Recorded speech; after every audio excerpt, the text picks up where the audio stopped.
Plants വെക്കാനാണ്, ഫ്രൂട്ട്സിൻ്റെ plants വെക്കാനാണ് ഞാൻ ഈ tub വാങ്ങിയെങ്കിലും കുറച്ച് പാവയ്ക്ക വെച്ച് കൊടുക്കാമെന്ന് വിചാരിച്ചു.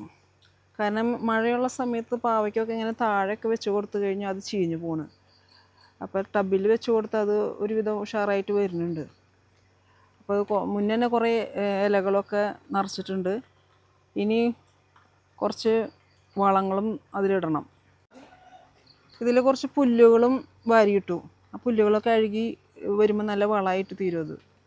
ഇനി ഇതിൻ്റെ മുകളിൽ കുറച്ച് എല്ലുപൊടിയും ചാണകമൊക്കെ നിറയ്ക്കണം. എന്നിട്ട് വേണം മണ്ണിടാനായിട്ട്. ഇതാ കുറച്ച് എല്ലുപൊടി, നല്ല എല്ലുപൊടിയാണിത്. ഇവിടെ അടുത്ത് തന്നെ ഉണ്ടാക്കണതാണിത്. അത് കുറച്ച് ഇടണം.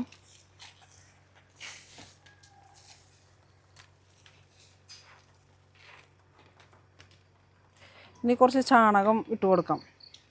ചാണകപ്പൊടിയും കൂടിയും ഇട്ട് കൊടുക്കുന്നുണ്ട്.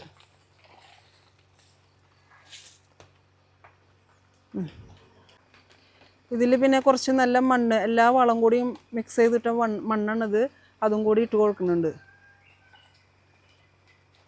ഇത് ഒരാഴ്ച കഴിഞ്ഞിട്ട് നമുക്കത് പാവെല്ലാം വെച്ച് കൊടുക്കണം.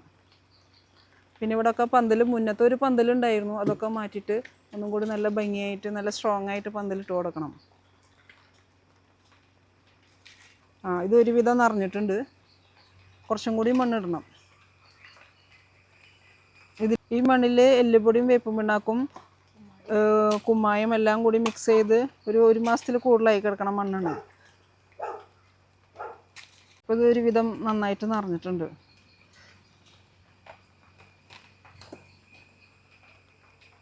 ഇത് നോക്കിയാൽ മത്തങ്ങയുടെ പൂവാണ്.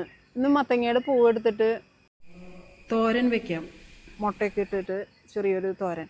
അപ്പോൾ ഇത് ഞാനൊന്ന് പൊട്ടിക്കാം. ഇത് കണ്ട, ഇത് മത്തങ്ങയുടെ പൂവാണ്. നമ്മളിതെടുത്തിട്ട് ഒരു തോരൻ വെക്കാൻ പോവാം.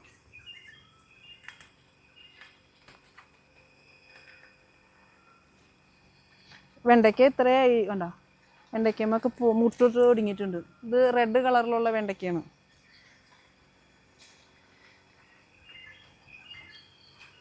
മത്തങ്ങയുടെ പൂവ്.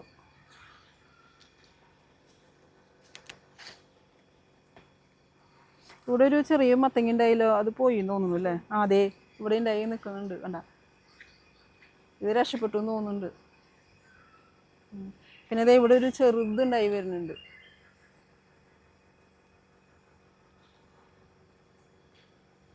പിന്നെ വലുത് ഇവിടെ ഉണ്ടായി നിൽക്കുന്നുണ്ട്. അത് പൊട്ടിക്കാറായിട്ടുണ്ട്.